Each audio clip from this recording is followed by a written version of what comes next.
in this church, but I think that deserves amen. Amen. Thank you.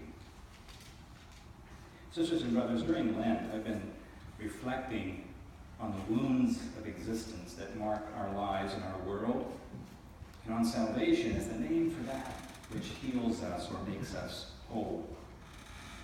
Salvation, wrote Marcus Ford, has to do with healing the wounds of existence.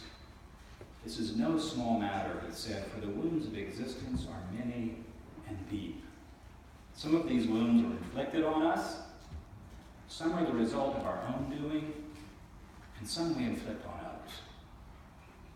So far, I've talked about guilt, both genuine guilt that we carry and that which is imposed on us by others, and the forgiveness which makes us whole. I also talked about the experience of living in exile from God, our neighbors, and ourselves, and the extravagant welcome of God, which empowers us to be welcoming of others too. Today I want to reflect with you on spiritual blindness in all of its forms. We commonly think of enlightenment in relation to Asian religions, wrote Ford, but images of blindness and seeing, darkness and light abound in the biblical tradition. Though we have eyes, we often do not see. We're blind to the glory of God all around us. We do not see each other as God sees us. And we do not see ourselves as God sees us. We are in the dark, he wrote, living our lives in the night, even when we are surrounded by daylight. I think this is true when coal companies look at a mountain, or developers look at an open field and see only profit. They have been blinded by money and by the love of money. When a person looks at a neighbor and sees only their color or culture or age or dress or sexual orientation or physical appearance, they have been blinded by cultural conditioning and by their own fears, perhaps. When anyone looks on their own heart and feels only unloved, less than, or unworthy of love and respect, they may also be blinded by cultural conditioning or experiences of abuse, the difficult circumstances of life in general, or even a physical situation like clinical depression. I know I have often been blind to the world around me, to neighbors and strangers, even at times to those closest to me, but I just wasn't aware of it. I always enjoyed being out in nature, for example, all my life, but I will never forget one spring day in high school when I went for a walk in the woods up behind our farm. The year before that day had been a hard one for me. I was struggling to find my way as a young person. I was behaving recklessly, full of anger and frustration. After a bad car wreck with a friend of mine, I began searching for something, for some spiritual meaning in my life. I began reading the Bible, as well as reading about meditation and Eastern religions. I started going to church near our home and attending a youth group in town. And that day, that spring day, I was just walking in the woods by myself, when suddenly I seemed to see the world for the very first time. It was early spring in the Appalachian Mountains. Wildflowers were blooming, leaves were popping out, and that bright green color of early spring was just everywhere. Maybe it was just the time of year. Maybe it was a shift in the light. But I think it was a shift somewhere inside of me.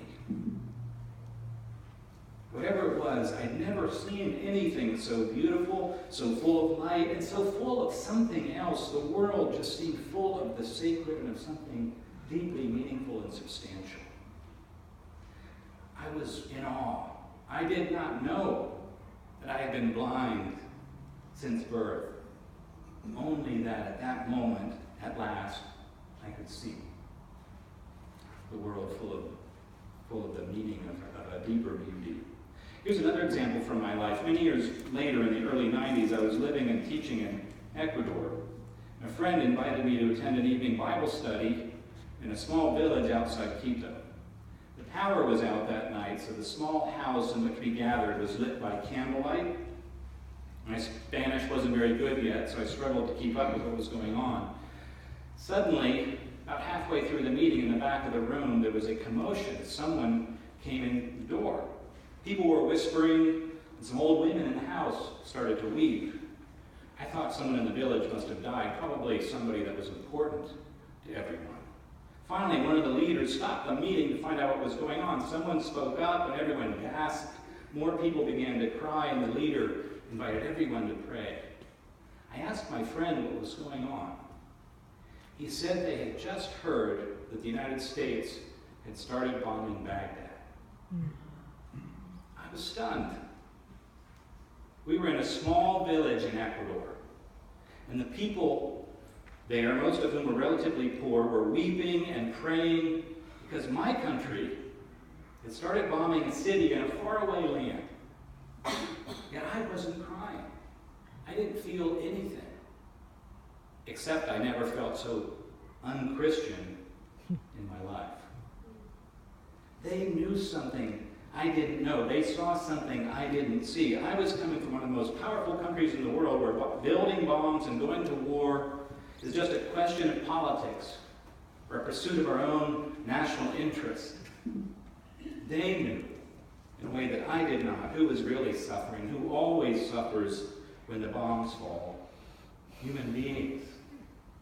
People like them who have the least to lose. I didn't know I had been blind since birth. Only that at that moment, at last, I could see something I had not seen before. There are a million different ways to have eyes and yet not see, even when it comes to those closest to us. When we're young, for example, we're unable to see the full humanity of our parents. In fact, we don't see it at all most of the time. There's nothing more horrifying to many children than the sight of their parents kissing. I mean, the humanity of that, Remember what Mark Twain said, when I was a boy of 14, my father was so ignorant, I could hardly stand to have the old man around. But when I got to be 21, I was astonished at how much the old man had learned in 7 years. We just can't see our parents, when we're young.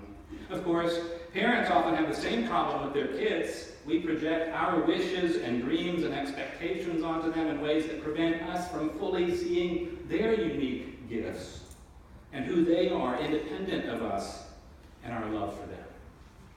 And our poor partners and spouses, sometimes it seems much easier for us to see the sacred shining in those who are a little distant from us or a lot distant from us than it is to see it in our partners or even ourselves. Like the man in today's story, we have been blind from birth and remain blind to the beauty in one another. Yet Jesus reaches toward us, a holy man with muddy hands, offering us the touch of God's love in the midst of this flawed world, offering us the ability to see beyond our own sight, to see as God sees, the light shining in everything and everyone.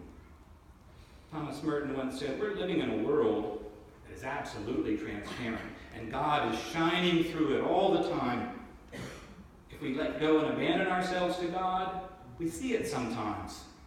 And we see it maybe frequently. God shows through everywhere, in everything, in people, in things, in nature, in events. The only thing is that we don't see it. We just don't see it. In the Gospel of John, Jesus is the light of the world that shines in the darkness to show us the way. The true light, we are told, that enlightens everyone was coming into the world, and the darkness has not, will not, and cannot overcome it. If only we could see it. If only our eyes were open to it. The salvation we need, the healing we need, Borg said, is precisely this enlightenment that comes to us in Christ, which is the opening of our eyes to the presence and glory of God in the world, in each other, and in ourselves too. In the weeks ahead, I pray that my eyes and yours will be open enough to see the glory of God and the beauty of creation all around us. Right now, we are stepping into one of the most beautiful seasons and one of the most beautiful places in the world for spring. Don't let the politicians and the talking heads steal your Appalachian Spring. Not one day, not one moment of it. Open your eyes. Pray for open eyes. And soak up the beauty around us. Let it heal you. In the weeks ahead, I pray that my eyes and yours will be open enough to see at least a little bit of the glory of God in every person we meet. Don't let your false expectations or society's false expectations and demands blind you to this beauty. There is light in everyone. It just needs someone to see it to help bring it out. In the weeks ahead, I pray that my eyes and yours will be open enough to see the glory of God, yes, in those closest to us. That we know the best, and we know all their flaws, and they know ours, which is the uncomfortable part. But I pray that our eyes will be open enough to see the glory of God in those closest to us, even in ourselves. No matter how wounded we may feel or we may be, there is light in us too, more than enough to share. If only we can open our eyes to see it and name it for one another.